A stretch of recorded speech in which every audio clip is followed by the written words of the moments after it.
Ora, viva Geometria Variável, emissão especial, convidado Francisco Pinto Balsemão esta semana, e estava combinado há muito. Aliás, ainda nem sequer o Orçamento de Estado tinha chumbado, ainda o Presidente da República não tinha marcado eleições para dia 30 de janeiro de 22, ainda ninguém pensava em eleições antecipadas, creio eu, ainda o PSD não tinha de escolher entre Rui Rio e Paulo Rangel, ainda Adolfo Mesquita Nunes ou António Pires de Lima eram distintos militantes do CDS, ainda Fernando Medina era presidente da Câmara de Lisboa e pensava que iria continuar a ser, aliás, ele e toda a gente, ainda António Costa só falava à esquerda, ainda não tinha morrido Frederic de Klerk, o líder que libertou um dos maiores símbolos do século XX, Nelson Mandela. É, portanto, um convite antigo, Dr.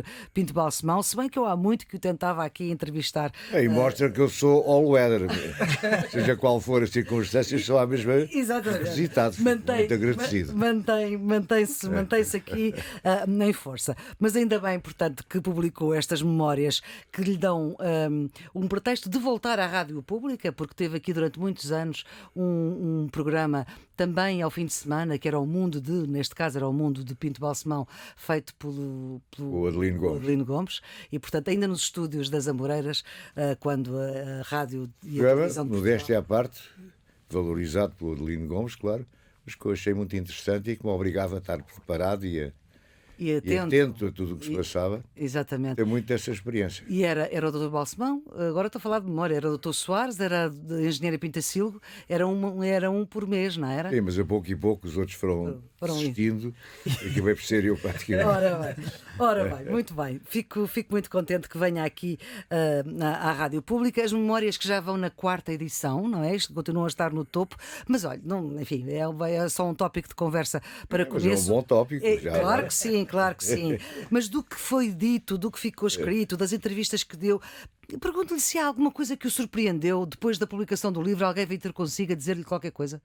Sim, isso tem havido muitos anónimos, e o que é que o surpreendeu? Pessoas que eu não conhecia. E não anónimos? Pessoas que eu nunca tinha visto, pessoas que me pedem para autografar, claro. Pessoas que me felicitam. Sim, e não anónimos, assim uma história qualquer que, doutor, não foi bem isso, que não se passou bem assim. Não, ninguém vai dizer. Não tive qualquer desmentido, nem qualquer tentativa de correção.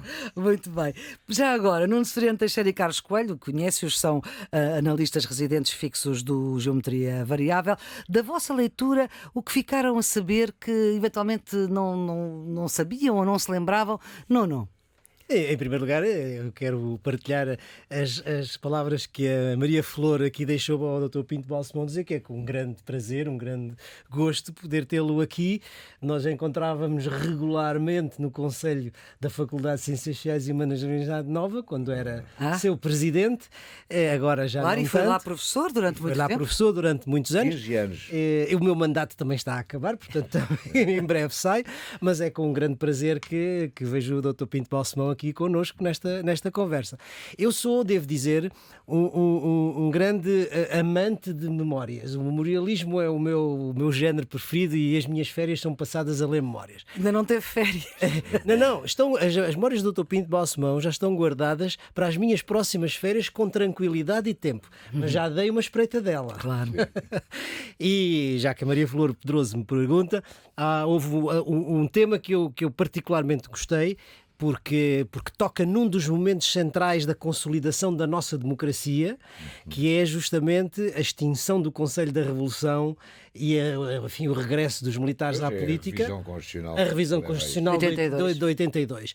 E como aí, digamos, as informações que traz da relação que tinha na altura com o Dr. Mário Soares, como diz, e como essa relação em matéria de defesa se prolonga praticamente até aos dias de hoje, porque enfim, ainda há pouco tempo, na última reforma, o PS e o PSD estiveram do mesmo lado para fazer a reforma da defesa. Mas é uma coisa que vem dos tempos da própria revisão constitucional de 82 e dessa fase. E eu gostei muito de ler essa fase. Foi realmente uma fase importante, na medida em que a Constituição que nós tínhamos é uma Constituição que resultou de uma revolução e que foi um acordo entre vários intervenientes e vários detentores do poder. Depois, para caminharmos para a Europa, tinha de ser uma Constituição diferente, não é? Não podíamos ter, por exemplo, o Conselho da Revolução como órgão de soberania e como Tribunal Constitucional. No fundo. Exatamente. Carlos, alguma Foi surpresa naquelas alterado 1000 e páginas? conseguiu-se. Não, surpresa não, eu ainda vou a meio. Isso não me impediu quando o Dr. Balsemão publicou que eu recomendasse aqui nessa semana verdade. o livro das memórias como uma sugestão de fim de semana. O livro é demasiado grande e demasiado profundo para ser consumido apenas num fim de semana. Sim. Eu acho que todos devemos uma palavra de agradecimento ao Dr. Balsemão. Infelizmente em Portugal não é muito comum ver figuras públicas que dediquem tempo a fazer as suas memórias e que o façam com o rigor e com a seriedade com que o Dr. Balsemão emprestou a estas suas memórias. E com o acervo documental. Não, o acervo documental é fantástico e a quantidade de informação é notável. E eu devo uma referência de simpatia, porque a determinada altura o Dr. Balsemão fala na Universidade de Verão. Ele foi nosso convidado uma vez, foi convidado outra vez, mas não pôde aceitar, e faz referência a isso. E esse propósito. Isso é o Sr. Reitor da Universidade. Que é o Carlos Coelho. E esse propósito faz-me umas referências muito simpáticas que eu atribuo à amizade, mas que me deixaram muito embevecido. Muito bem.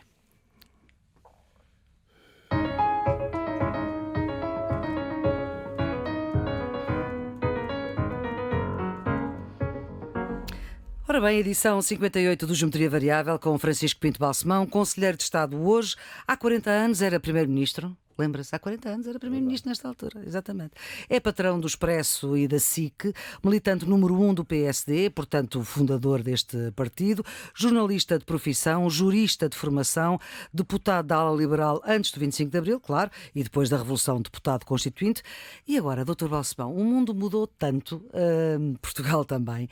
A situação que nós hoje vivemos em Portugal inquieta-o, preocupa-o, acha que depois de janeiro vamos ficar mais clarificados ou podemos estar numa situação bastante pantanosa? Eu espero que depois de janeiro fiquemos mais clarificados, mas a situação que vivemos é uma consequência da democracia que construímos, da lei eleitoral que temos, que quanto a mim já devia ter sido modificada e há bastante tempo, e portanto somos vítimas ou fruto das nossas próprias escolhas.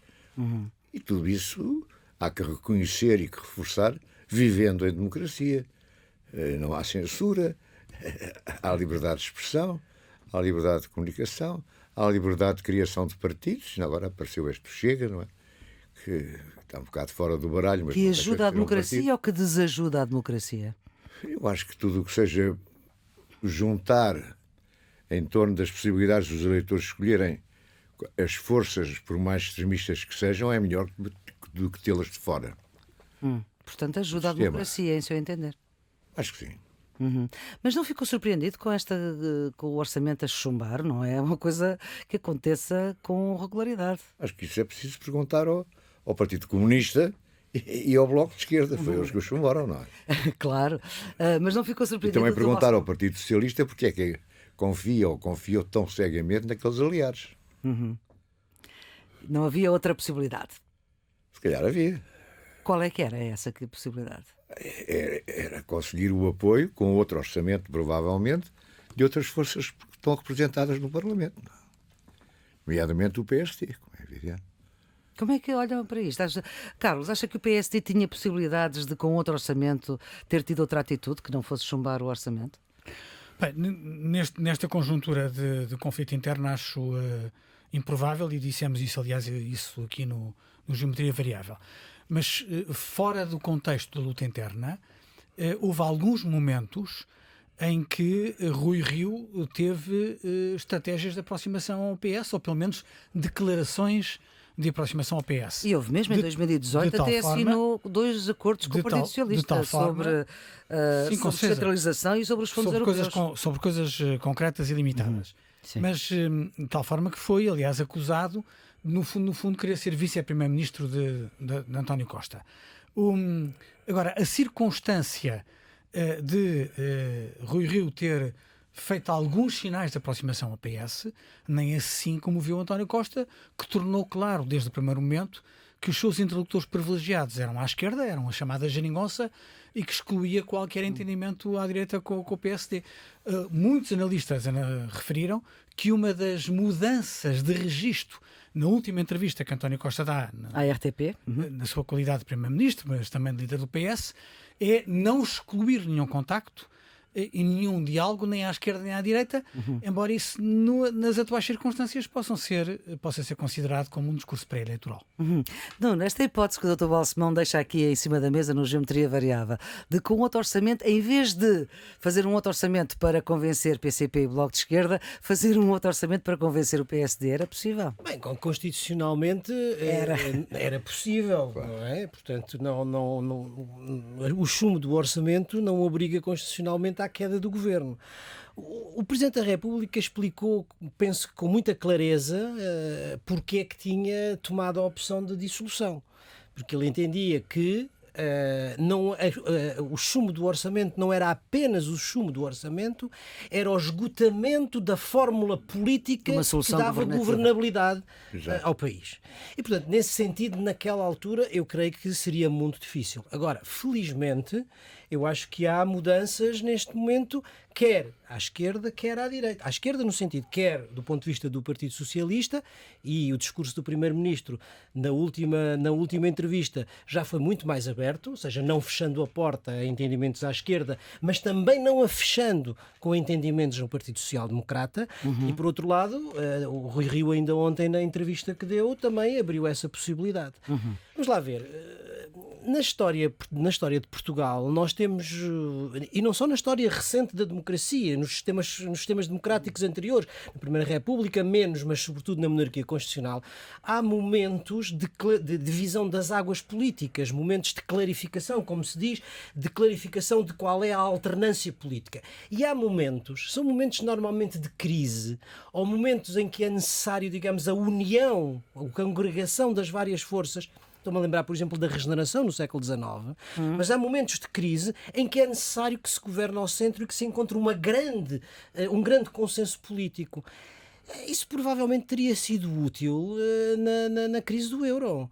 E neste momento que estamos num período de necessidade de estabilidade política para sair da pandemia, para relançar a economia, eu acho que essa solução não pode ser descartada, muito pelo contrário, deve ser equacionada. Isto não quer dizer um bloco central no sentido tradicional que tinha má imprensa em Portugal, mas há outras fórmulas políticas de entendimento entre o PS e o PSD que são perfeitamente possíveis e eventualmente desejáveis num momento em que, digamos, as reformas estruturais são fundamentais. E essas fazem-se ao centro. Dr. Francisco Pinto Balsemão, quem já tem Portugal ao centro no seu novo lema é Rui Rio. Posso depreender, o Sr. apoiou Rui Rio até agora. Neste momento, como é que se posiciona? Posiciono-me dizendo que é bom que os partidos estejam agitados, é sinal que não adormeceram e que vai ganhar o melhor, e eu não vou pronunciar-me sobre quem é que vou apoiar. Certo. Mas então... Estou muito bem com os dois, acho que são ambos muito válidos. Agora, deixe-me só voltar à conversa anterior. Acho que o mais importante nisto tudo são as reformas que não se fazem. É a lei eleitoral, que já estávamos aqui a falar, que não acontece e que tem de acontecer. Tudo tem a ver com o Poder Judicial, que está anquilosado, que está parado, que é lento. E são essas reformas que eu julgo que, para além de tudo o resto, deviam ser prioritárias e conseguir um amplo consenso. E aí é evidente que esse consenso passa pelo PSD e passa pelo PS. Já é a segunda vez que fala da lei eleitoral. Que alteração? É os círculos uninominais? Exatamente. As propostas, portanto, responsabilizar mais cada deputado? Uma parte dos deputados que são por círculos uninominais e outra parte que se mantém no círculo nacional. E isso acha que não se faz porquê? Está estudado, isso está feito, isso está apresentado. Há muito... Não sei, acho que é preciso também perguntar ao Partido Socialista. Mas se calhar são os da dois parte do PSD, são precisos os dois, que eu não é? saiba, à vontade, e há propostas concretas. Aliás, presidia uma comissão que, a pedido do Dr. Rio, já há 2 anos, talvez, ou mais, que apresentou um trabalho acabado e completo, e quanto a mim, bom, e depois ficou tudo na mesma. Não é? Aqui é o problema. Pois há um outro lado, que é a lentidão do Estado, é a maneira como todo o aparelho da administração pública funciona lento, anquilosado, sem grande estímulo, sem grande vontade de fazer bem, de fazer melhor. E, para mim, isso é muito mais importante do que outras reformas que possam ser adiantadas. E estas é que podem dar realmente o salto para que o nosso país avance. E repare que eu digo o nosso país, nunca digo este país. E essa diferença é como é que É que eu sinto o meu e acho que é nós todos aqui neste estado. De quem está a filmar património também comum. esta conversa, é um património comum. E este país parece que é o dos outros. Pois, às vezes disse esta expressão só neste país, não é? Só neste país como uma coisa Isto é uma, longínqua. Não, foi por, É isso, uma blague. foi por isso que nós chamamos a nossa associação a nossa Europa. Não é essa Europa, nem a Exato. Europa dos outros. Nem É aquela Europa, nem a outra Europa. Exatamente, É a nossa Europa. Muito bem, vamos para o nosso país e o que se está a passar neste momento? Temos, portanto, o orçamento chumbou, temos daqui por 2 meses e tal eleições gerais, temos os partidos à direita que podem mudar ou não de protagonistas, não saberemos. O que eu lhe pergunto vai é, incluir o PSD nos partidos à direita. do espectro político à direita, digamos assim. Eu penso que o Partido Social Democrata é um partido de centro e de centro-esquerda, é a minha opinião. Isso é o que diz Isso Rui do Rio. arrumarem também constantemente para a direita, uma coisa com a qual eu não estou de acordo. Muito bem. E de facto não é rigoroso. Portanto, temos os sociais-democratas juntamente com a democracia cristã e ainda mais a extrema-direita, os liberais e a extrema-direita, o Chega de extrema-direita. Com certeza. Pronto. Temos, mas, enfim, esses não estão em reconstituição. O que eu lhe perguntava era se acha que isto é um pronúncio, se este momento que estamos a viver agora pode ser um pronúncio de uma mudança. De ciclo, aquilo que se chama mudança de ciclo político. Ou seja, tivemos agora o PS durante 6 anos. Será possível, talvez, que haja uma maioria para ser outro? Ou acha que não? Não sou capaz de adivinhar, não é? Não é uma questão de Eu adivinhar. gostava que sim, uma coisa que eu gostava, outra coisa Sim, é. mas e o que é que da sua experiência, da leitura da realidade, da leitura da vida política portuguesa, o que é que lhe parece? Acho que podem estar reunidas as condições para que as pessoas queiram optar por outros caminhos, desde que esses caminhos sejam claramente apontados durante a campanha eleitoral. E agora vou voltar a citá-lo. E ainda há pouco o Sr. Torre citou a si próprio, o Dr. Francisco Balsemão, os partidos que adormecem não duram muito tempo. Sim. O PSD adormeceu e acordou agora, foi? O PSD é o oposto, está sempre acordado. Não se esqueça que no tempo do Dr. Sá Carneiro, metade do grupo parlamentar saiu do partido, não é? E era o Dr. Sá Carneiro, portanto. Aí estava acordadíssimo, não é? Não vale a pena. Aí estava acordadíssimo. E o meu amigo Carlos Coelho acompanhou a boa parte de tudo isso. E eu também. E quando eu fui líder do partido, também sei bem o que passei, o que tentaram fazer, a luta que houve e as lutas que ganhei também. Não? Mas então porquê é que falou destes partidos que adormecem? Em quem é que estava a pensar? Estou a pensar no CDS, por exemplo. Tenho estado um bocado... Adormece ou morreu? Adormeceu ou morreu? Não sei, isso agora é preciso ir lá fazer o atestado, não é? Sim. Mas quando eu digo adormece, são partidos que entram em letargia, se quiser chamar-lhe assim. Acho que a palavra é letargia. E como é que um partido como o PSD, que sempre olhou para a direita e tinha lá um partido de dimensão mais pequena, mas que cobria uma parte do espectro político, digamos assim, como é que é agora olhar para o lado e ver outra coisa tão diferente, uma direita tão diferente do que aquela que tinha, Carlos? Isso nós já analisámos aqui no Geometria Variável. De facto, o CDS hoje tem uma situação completamente diferente. O CDS tinha um monopólio do espaço político da direita e agora tem um conjunto de partidos que concorrem com ele. Não, mas o que é que isto é de problema para o seu partido, para o PSD? Não, com certeza o PSD durante muitos anos para conseguir construir soluções, fê-las com o CDS, porque PSD mais CDS significou em alguns momentos da nossa história a maioria parlamentar, embora o PSD também tivesse conseguido por si só maiorias absolutas, mas noutras vezes foi com o CDS. Olha, hoje é mais discutível que PSD mais CDS consigam uma maioria parlamentar. E, portanto, hoje, se amanhã, na sequência das próximas eleições legislativas, o PSD ficar em primeiro lugar, é menos provável, não é impossível, mas é menos provável que PSD mais CDS tenham uma maioria parlamentar que lhes consiga uma solução estável de governação. Portanto, é mais complicado para o PSD olhar para a sua direita, como é evidente, mas isso resulta da proliferação de partidos e da pulverização do leque eleitoral à direita. De certa forma, o PS passou por isso com a pulverização do leque eleitoral à esquerda. A geringonça foi a prova disso. Não é? Durante muito tempo, o PS não queria, mas houve muito tempo em que o PS mais PC podia ter uma maioria parlamentar. Ora, hoje isso não acontece. E vamos a ver se PS mais Bloco de Esquerda mais PC traduz uma maioria, independentemente de saber se ela é não politicamente possível. E se ela é desejada dentro do próprio PS? E se ela é desejada dentro do próprio PS? Isso é muito Acha que não é, Sr. Estamos a falar de um único PS, eu acho que há pelo menos dois, não é?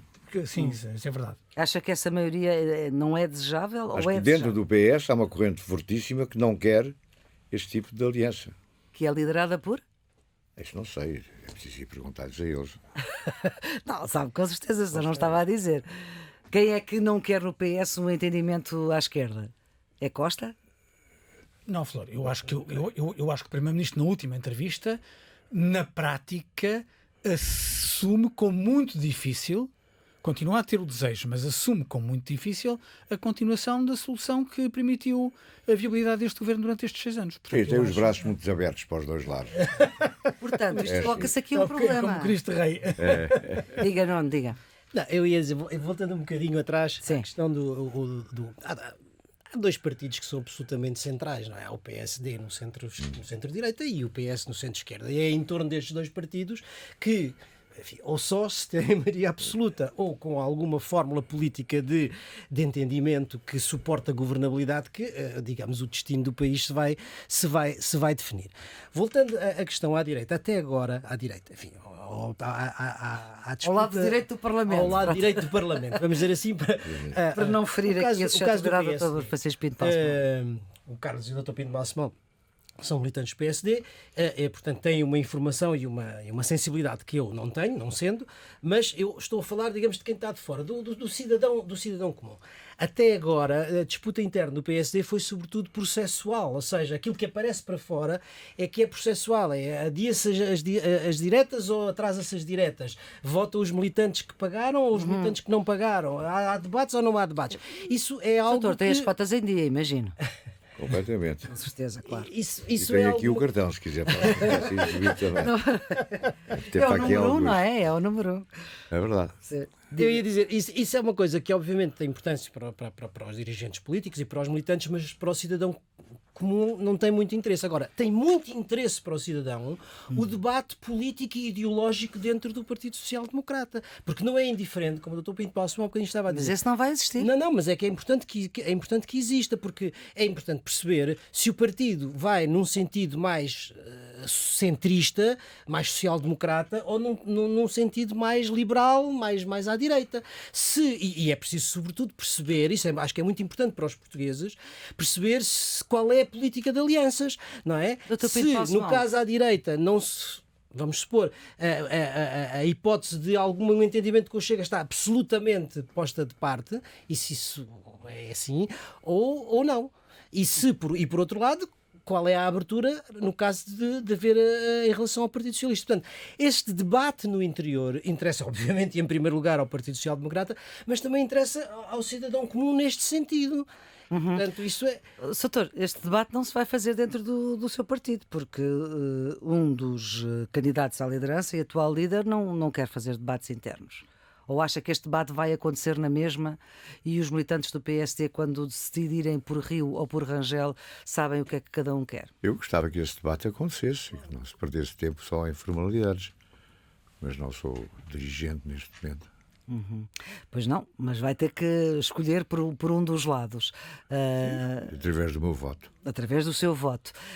E que PSD é que quer? Quer um PSD ao centro, Acho que que se entenda já com o dei Partido aqui. Socialista, sem Chega, ou com Chega, Quero um PSD com um programa social-democrata certo? e depois os outros partidos logo se vê com quem é que nos podemos entender. Não vejo que o Chega seja uma boa escolha, por razões óbvias, como também não vejo que o Partido Comunista seja uma escolha boa, por razões óbvias. Portanto,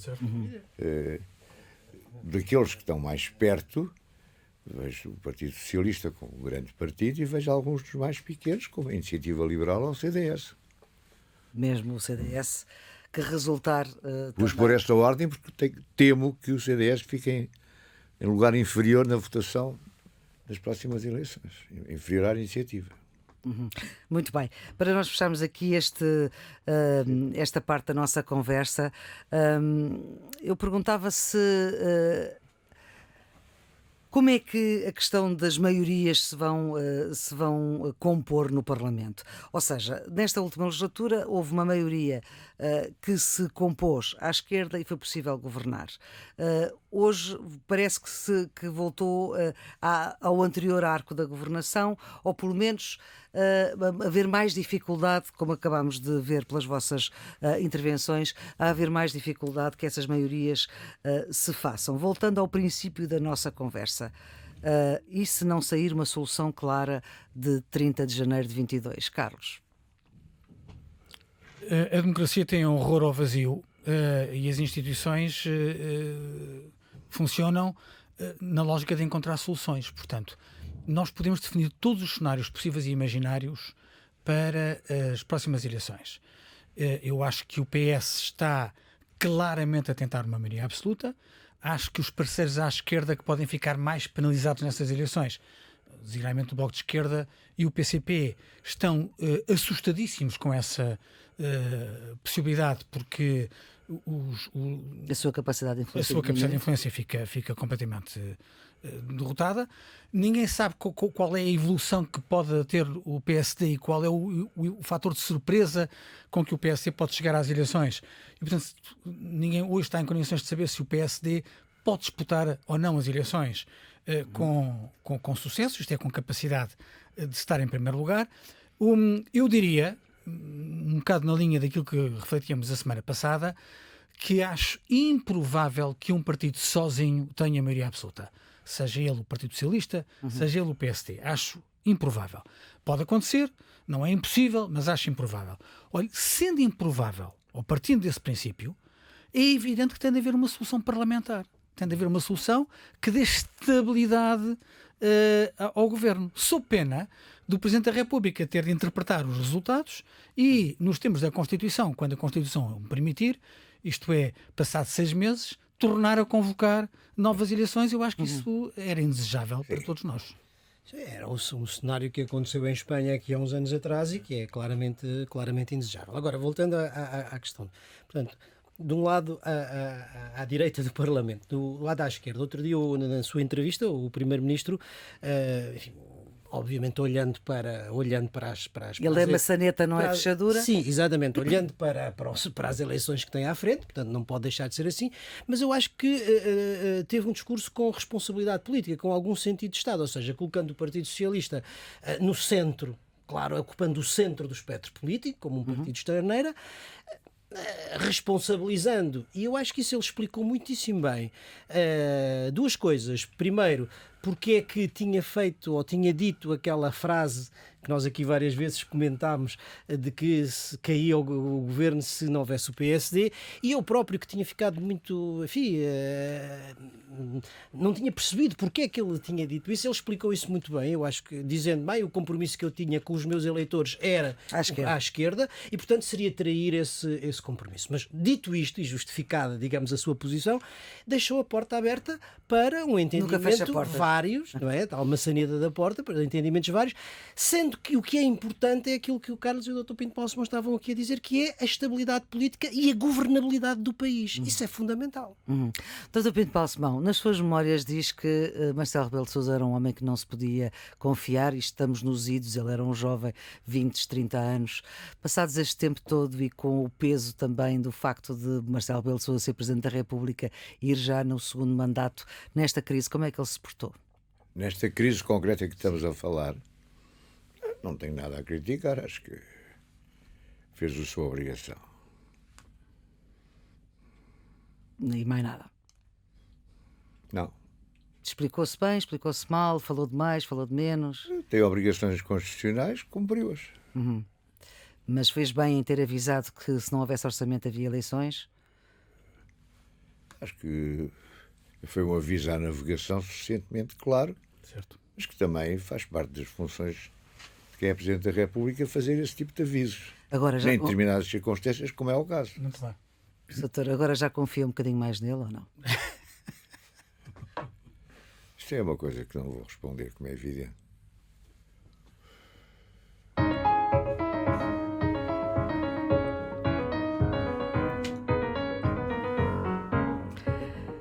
Geometria Variável, edição especial, edição número 58, com Francisco Pinto Balsemão. O tema internacional foi escolhido por Pinto Balsemão, o nosso convidado desta edição, e depois de Glasgow, o que vem a seguir, esta semana, na 26ª Conferência das Nações Unidas para tratar do clima, acenderam-se todos os sinais vermelhos, todos os alertas. Obama, o antigo presidente americano, lembrou que é preciso pressão para que os políticos para que os políticos tenham uma ação forte. António Guterres, o secretário-geral das Nações Unidas, diz que já estamos para lá do limite. Dr. Balsemão, o que é que nós podemos esperar destes líderes mundiais num mundo que dialoga pouco e, sobretudo, numa questão em que as fronteiras não vale a pena pensar nelas, porque o mundo também é nosso, tal como Portugal? Eu acho que, felizmente, que há este tipo de reuniões, há sempre algum progresso, mas não há acordos definitivos. Não é por aí que lá chegamos. A China está fora, de certa maneira, não é? Por exemplo, e avança-se. É curioso ver como a energia nuclear está a ser recuperada, quase glorificada. Voltamos aos anos 80, não é? É uma coisa, depois de tudo o que lhe aconteceu até há pouco tempo, mas isso é mais uma prova que não sabemos como é que devemos fazer, e é muito difícil saber, mesmo que haja um acordo sobre a redução de tudo o que seja tóxico, etc., quem é que vai obrigar a que esse acordo seja cumprido. Certo. E podemos chegar a uma altura em que seja preciso usar a força. E quem é que vai poder usar essa força? Pois, Esse é o ponto. Não há uma governança mundial. pois não, exatamente. Não é a NATO, com certeza, não é? Podemos chegar a uma altura em que realmente isto é de tal maneira evidente que só há força. E este só há força é muito fácil de Quem é que dizer, tem força para não é impor nada essa fácil de força? praticar, nem nada agradável, mas não é nada fácil de praticar. Não é? Nuno Severino Teixeira, nós vamos para o ano, vamos para a COP27. E será que vamos chegar piores do que estamos hoje? Mas se não chegarmos pior, se calhar já não é mau. O problema é aquele que o Dr. Pinto Balsemão acaba de equacionar. Ou seja, se não se atingirem as metas, e essas metas a ciência já as definiu com muita clareza, não é verdade? A neutralidade carbónica até 2050, o que está em causa é a sustentabilidade da vida humana. Certo. Pronto. Quer dizer, são a subida dos oceanos, a acidificação dos oceanos, a desflorestação, isto afeta as espécies, e as espécies em cascata, digamos, vão colocar problemas de como é que se diz, de segurança alimentar, problemas de É a saúde. destruição da E, biodiversidade. portanto, a destruição da biodiversidade. Quer dizer, a ciência já disse o que é e disse com muita clareza. Portanto, a questão está na responsabilidade dos políticos. Do meu ponto de vista, o que está aqui em causa é um blame game que não faz nenhum sentido. Um blame game entre aquelas potências que têm responsabilidades históricas por terem sido os grandes emissores, não é? Os Estados Unidos, a Europa, etc. Mas que hoje estão, digamos, dispostas a cumprir as metas, a fazer sacrifícios e a pagar, e aqueles que não têm essa responsabilidade histórica, como é o caso da China, ou da Índia, ou de outros países emergentes, não têm essa responsabilidade histórica porque no passado não tiveram tantas emissões, mas querem continuar a fazê-las agora. E como a Maria Flor disse muito bem, aqui não há fronteiras. Se uns fizerem o esforço e os outros não fizerem, todos vão pagar pela mesma medida, como se diz em bom português. E, portanto, o problema é este, quer dizer, não há uma legitimidade global que possa impor a força. Os Estados continuam a ter a sua soberania. Portanto, a única coisa que há a fazer é apelar, digamos, à responsabilidade política dos dirigentes, e essa responsabilidade política, do meu ponto de vista, traduzir-se-ia por um trade-off que até agora nós não vimos. Ou seja, os países com histórico de emissões e que agora cumprem, disporem-se a pagar e a ajudar a transição energética dos outros sem hesitações, e ao mesmo tempo os outros deixarem de olhar para a história e de culpar os outros e cumprirem as metas. Mas isto é muito difícil, não é? Pois. Carlos, o mundo vai ficar melhor defendido depois desta COP26? Não, seguramente que não. António Guterres utilizou uma expressão dramática, disse que nós estávamos a cavar a nossa tumba. A declaração de Obama é uma declaração de descrédito na COP, quando ele diz, apela aos jovens para que continuem zangados. Exato. Apelar à ação cívica relativamente... Na vida política portuguesa seria um sobressalto cívico. Sim, um sobressalto A expressão cívico. do sobressalto físico. Sim. O ministro português do Ambiente recordou que no melhor dos cenários da COP, estamos a falar de uma subida de 2 graus, portanto, que não cumpre os acordos de Paris. É uma brutalidade. É uma brutalidade. É uma brutalidade. A Climate Action Tracker fala em 2,4. O que será fatal para mais de 1.000 milhões de pessoas. É disto que estamos a falar no planeta. Nós dissemos aqui a semana passada que há um conjunto de acordos assinados que só valem o valor da assinatura, isto é, não há nenhuma garantia, como o Dr. Balsemão dizia há pouco, de que aquilo seja concretizado, e não há nenhuma força internacional que obrigue os Estados a cumprir aquilo que assinaram. Houve um acordo que juntou 24 países e algumas marcas de automóveis para banir os carros movidos a energias fósseis até 2040, mas grandes marcas como a Toyota, a Volkswagen e países como os Estados Unidos, a China, a Alemanha. Mas também Portugal, ficaram de fora. E, portanto, nós estamos perante um conjunto de fenómenos que não dão tranquilidade. Mesmo a última declaração, passado 30 reuniões, foi assinado um acordo bilateral entre os Estados Unidos e a China que se estava a portar mal, quis aparecer melhor na fotografia e acabou por fazer um acordo bilateral com os Estados Unidos, vale apenas o valor da declaração. Isto é, não há nenhuma garantia de que aquilo seja para cumprir. E, portanto, você perguntava há bocado ao Flor ou ao Nuno se nós em 2000... Na COP27 estaríamos melhor ou pior. Eu acho que estamos pior, porque não há nenhuma garantia séria de que esta COP 26 se materialize em coisas concretas. Como dissemos a semana passada, a única declaração que tem hipóteses de ter alguma concretização é a do metano, e mesmo essa vale o que vale. Vamos ver se os países aderem na execução àquilo que assinaram. Portanto, eu estou muito cético relativamente ao futuro desta COP, e o próprio Presidente da Cimeira declarou ontem que está muito preocupado com a falta de progresso nas negociações e, portanto, na prática faz uma declaração quase de impotência, porque diz que os Estados não estão a avançar a sério. E se eu puder acrescentar... Tem nada a acrescentar. Uma palavra só de algum pessimismo, é que isto é urgente. É urgente, porque os cientistas já... É para ontem. É para ontem, exatamente. Os cientistas já mostraram que durante esta década que vem aí, portanto, de agora até o final, ainda é possível fazer uma transição energética relativamente possível, ou suave. A partir da década de 30... Se ainda for possível, e eles não sabem se o é, fazer essa transição energética a tempo, ela será altamente disruptiva para as economias e para as sociedades. Portanto, isto é para ontem, como estava a dizer, não é? Muito bem.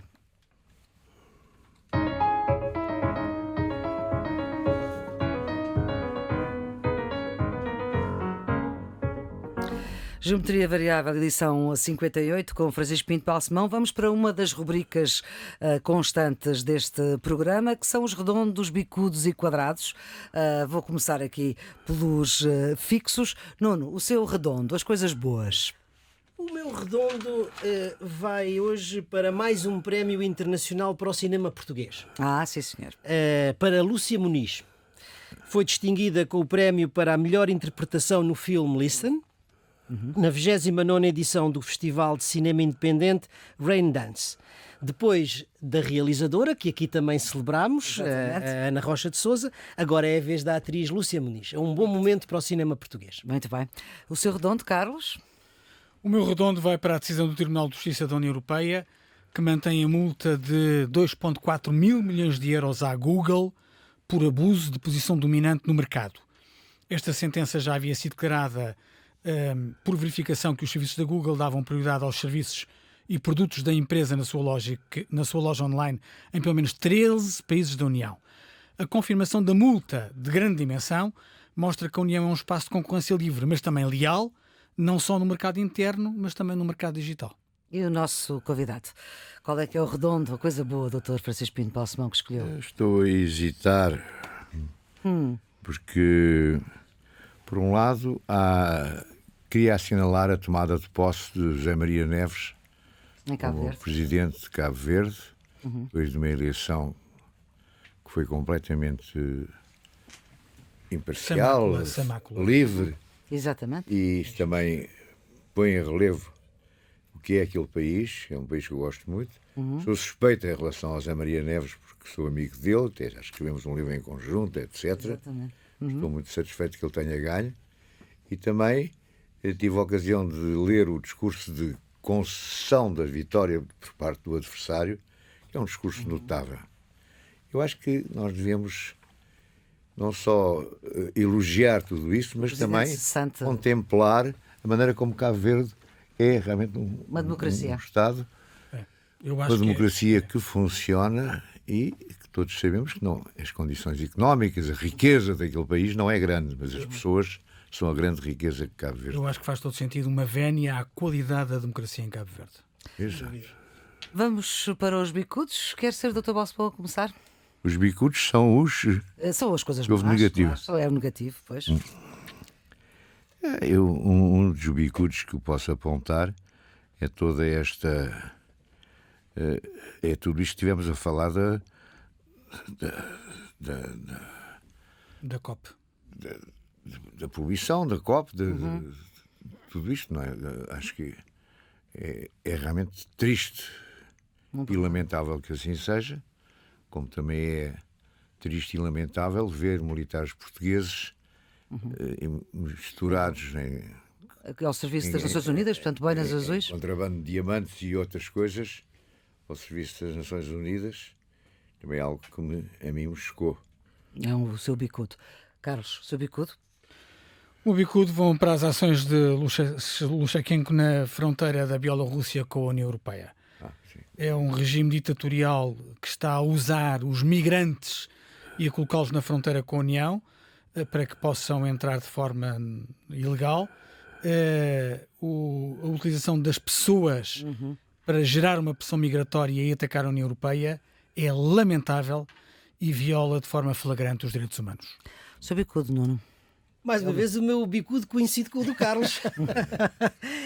Vai para a tensão crescente na fronteira entre a Polónia e a Bielorrússia e sobretudo para este ponto, que é a utilização dos migrantes como arma política. Certo. Isso é absolutamente inaceitável, desumano e inaceitável. E mais, é um conflito que vem acrescentar-se às tensões já existentes entre a União Europeia e a Rússia, e que tem algum potencial de escalada. Veja-se, digamos, as sanções que já foram decretadas e a ameaça de Lukashenko dizer que vai reagir. Exatamente. Eu diria também que este problema das migrações é um problema que está longe de estar resolvido. Certo. Ainda agora, quando o António Vitorino, não vou conter nenhuma confidência, esteve no Conselho de Estado, ele chamou a atenção para o facto das migrações serem algo que fragmenta cada vez mais a Europa em geral. Que há outros casos, como sabemos, não é? É Noutros caso de países. divisão na Europa. Estados Unidos também. E, portanto, só para dizer que estou de acordo. Muito bem. Quadrados, aquelas circunstâncias que são complexas. Carlos. A abertura da fase de investigação pelo Tribunal Penal Internacional de crimes contra a humanidade e violações dos direitos humanos por parte do governo da Venezuela. Maduro. O TPI investiga várias denúncias desde fevereiro de 2018, sobretudo relacionadas com as manifestações anti-regime de 2017 e a resposta da ditadura de Maduro. É um passo importante para se fazer justiça e revelar de uma vez por todas o que se tem vindo a passar na Venezuela. Não. O meu quadrado vai esta semana para a possibilidade que já está aí de uma quinta vaga da pandemia na Europa. Covid. Não é? Em vários países europeus o aumento é exponencial, o aumento de casos de Covid é exponencial e os especialistas dizem que isto pode ser de facto a quinta vaga. Nós, em Portugal, as projeções indicam que poderemos chegar a mais de 2.000 casos dia no princípio de dezembro. E apesar de termos os valores mais elevados na taxa de vacinação, o processo da terceira dose, enfim, já sem o Almirante Gouveia e Melo, parece Está mais estar a dar complicado. enfim, os seus problemas e isso obviamente inspira alguma preocupação. Muito bem. E o seu quadrado, Dr. Balsemão? Esta confusão que se criou sobre o Ministro da Defesa ter informação do contrabando dos diamantes pelos militares E não ter dito portugueses nem ao a serviço António da Costa, ONU, nem ao não ter Presidente. dito ao Primeiro-Ministro, nem ao Presidente da República. Acho que é uma nebulosa que convinha esclarecer. Exatamente. Vamos agora para as pistas para desanuviar. Carlos, a sua pista para desanuviar. Bem, eu, como já sugeria o livro de Memórias do Dr. Balsemão quando ele surgiu, sugiro outro livro, não tanto de memórias, mas é uma biografia Pode sugerir outra vez. Pode ser. de Obama. Naturalmente, Barack Obama e Francisco Balsemão são pessoas diferentes, mas há três coisas que eu acho que têm em comum. Em primeiro lugar, é a opção pela política com substância. Em segundo lugar, é a elegância no trato. E em terceiro lugar, é a firmeza nas convicções. O livro não é recente, é de 2007, é um livro de David Mendel, chama-se Obama, e é um livro muito interessante para perceber a qualidade da figura política de Obama e o contraste que foi depois quando tivemos Trump a seguir ao Obama. E há outra coisa que tem em comum, que é o sorriso fácil, que é uma coisa boa. Fácil, É verdade. Fácil não sei se gosto. Mas é um sorriso franco, talvez mais é isso. outra Mais coisa, isso. é outra coisa. Já gosto mais. Ora, pronto, sugestão, Nuno. A minha sugestão vai esta semana para uma série que está a passar, uma série portuguesa a passar na Netflix, que se chama Glória. Exatamente. É só os primeiros episódios, mas é uma série em que o Portugal dos anos 60 se cruza com a trama internacional da Guerra Fria, o que é uma coisa... E por cima tem que ver com rádio. Exatamente, mas tem tudo, não é? Tem claro. política, tem ação, tem espionagem, tem romance, como não pode faltar. No fundo tem todos os ingredientes para o sucesso. E tem um elenco de luxo e um orçamento que não é comum para as produções cinematográficas portuguesas. Portanto, enquanto a nossa tradição é a do cinema de autor, não é? Desde o Manuel de Oliveira até à Ana Rocha de Sousa, isto mostra que também Portugal tem capacidade para competir neste tipo de grandes produções. Uma série de Tiago Guedes. Dr. Balsemão, a sua tem sugestão para desanuviar? Tenho um concerto que vai haver amanhã no Teatro Itália, Em Lisboa. em Lisboa, e que o que é interessante é juntar a música com a ciência. E, portanto, vai haver o Filipe Pinto Ribeiro, que é um homem que eu admiro muito e que tem dado... Tem sido de um enorme valor no desenvolvimento e no crescimento da música, digamos, clássica, se quiser chamar-lhe assim, não sei se é a palavra melhor, Sim. em Portugal, quer como maestro, quer como executante, quer como criador de eventos. Isto é mais um evento em que o que é interessante é que, A junção de... além de haver a música, há também uma pessoa, um neurologista, que vai falar sobre a parte de ciência científica ligada à música. A música. Eu vou, portanto. O impacto da suspeito. sim senhor, o impacto da música no nosso cérebro. É com esta ideia que nos abre a cabeça que fechamos esta edição 58 do Geometria Variável. Dr. Pinto Balsemão, muito obrigada por ter aceitado este nosso convite. Esta equipa volta para a semana. Maria Flor Poderoso, Nuno Severiano Teixeira, Carlos Coelho, já sei o Dr. Balsemão, mas se quiser vir, venha. A produção. Eu andar por aí, como ao outro. Ora. Veja lá, ainda acaba na Figueira da Foz. A produção é da jornalista Ana Fernandes. Os cuidados de gravação são de Nuno Isidro. Tenham um bom dia.